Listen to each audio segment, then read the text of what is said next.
ఏ శుభకార్యానికైనా శుభారంభం.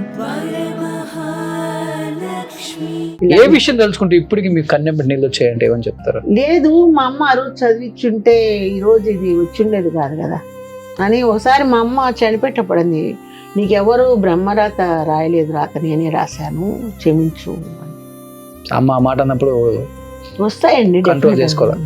నేను వైఎస్ఆర్సీపీ మీటింగ్ లో press meet లో ఉన్నాను, మా మదర్ ఇక్కడ చనిపోయింది చెన్నైలో.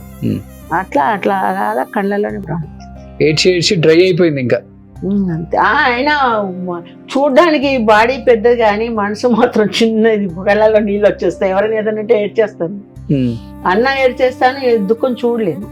స్టోరీ చెప్తుంటే అదోలా ఉందండి నాకే. రామానాయుడు గారు కూడా అన్నాడు, సినిమా ఫీల్డ్ నేను వద్దాను లేదు శిలా, నువ్వు వాడి వెనకమ్మడిపోయాడు, ఏం చేయమంట కర్మ రాత అని. మళ్ళీ రామానాయుడు గారే హైదరాబాద్ లో రా అని నన్ను హైదరాబాద్ రప్పించారు. గ్రేట్, ఇది తట్టుకొని ఇంత దూరం వచ్చారు మీరు. అసలు వచ్చాను కానీ ఇక్కడ వాతావరణం మనకు నచ్చడం లేదు. ఎందుకంటే చెన్నై మీకు తెలిసి ఉంటది, what is the Chennai mentality of ఆర్టిస్టులు కానీ టెక్నీషియన్స్ కానీ, అక్కడ ఫుడ్ కానీ మీరు వచ్చి ఇంటర్వ్యూలు చేసి ఉంటారు, అక్కడ పద్ధతులు ఏంటని మీకు తెలుసు. అవును, ఇక్కడ పద్ధతులు ఇక్కడ హంగామా ఏంటని మీకు తెలుసు. ఇప్పుడు సేఫ్ ఫైనాన్షియల్ గా మీరు చాలా హ్యాపీగా ఉన్నారు, ఇబ్బంది లేదా ఉండడానికి? అప్ అండ్ డౌన్స్, ఈ ఇల్లు ఒకటి కొనేసి అప్పులు పాలైపోయాను, అందుకని అప్ అండ్ డౌన్స్ ఉంటాయి. మళ్ళీ మనకు వర్క్ వస్తుంది. మరి సంపాదించిన ఆస్తులన్నీ 600 సినిమాలు తీశారు మీరు.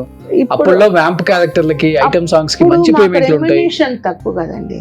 రామారావు గారికి 500 అయితే మాకు ఎట్లా అండి? అప్పుడు నేను వచ్చిన కొత్తలో రామారావు రెమ్యునరేషన్ ఎంత?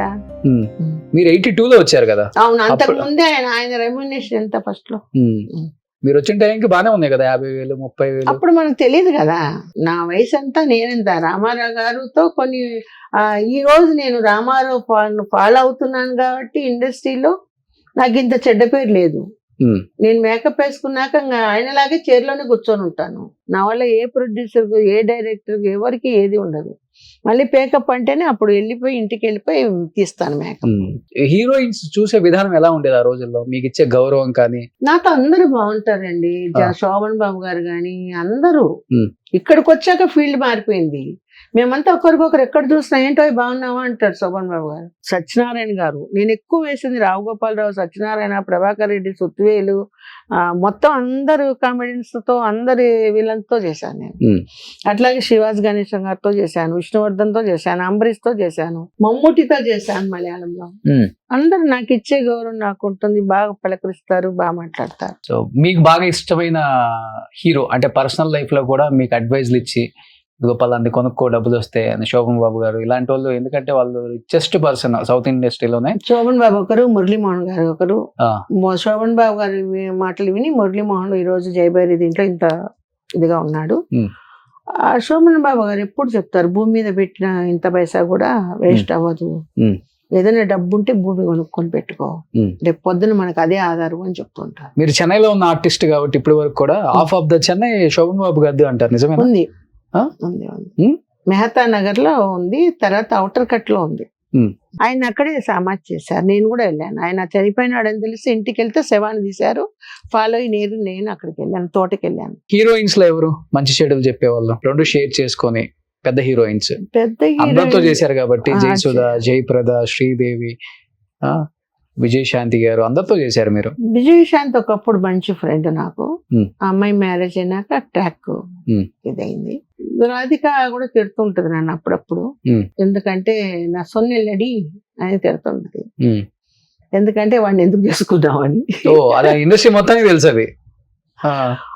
ఆ ఇండస్ట్రీలో ఇంకొకటి, నేను కొన్ని పర్మనెంట్ చెప్పాను కదా బ్యానర్స్, ఈ అమ్మాయిలు ఉంటారు కదా, ఈ కడపత్రం కోసం ఈ రేడుకు పోతే పట్టుకొని ఇచ్చేసి పలానా జయశీల అందరినీ పట్టించేస్తుందని రూమర్ కూడా చేశారు. ఏ విధంగా? నేను అడ్రస్లు ఇచ్చి పంపించి రేట్ చేయమన్నానని కూడా కొంతమంది నాకు. హీరోయిన్స్ కాదు, ఈ క్యారెక్టర్ ఆర్టిస్టులు ఉంటారు కదా, వాళ్ళకు తెలిసి ఒకటి తెలియక ఒకటి ఇది చేసి ఇంట్లోనే పెడతారు మకాం. ఎవరు? అది ఇంట్లో మకాం పెట్టుంటారు. వాళ్ళు వెళ్తారు కడపాత్రం కోసం, లేకపోతే ఇళ్లలో వాళ్ళు చేసుకుంటారో మనకు తెలియదు. వీళ్ళకి ఇన్ఫర్మేషన్ వస్తుంది, పక్కన వాళ్ళు ఎవరో ఒక పోలీస్ డిపార్ట్మెంట్ అంటే ఇన్ఫర్మేషన్ వస్తాయి. ఓకే.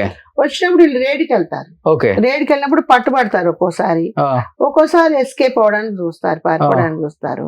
సో అట్లాంటప్పుడు నేనే చెప్పానని చెప్పి 1 kg మన కేఆర్జీ గారిని పెద్ద ప్రొడ్యూసర్ ఉండేవారు తమిళ్లో, ఈ మమ్ముటి వీళ్ళని అందరినీ పెట్టి చాలా సినిమాలు తీశారు.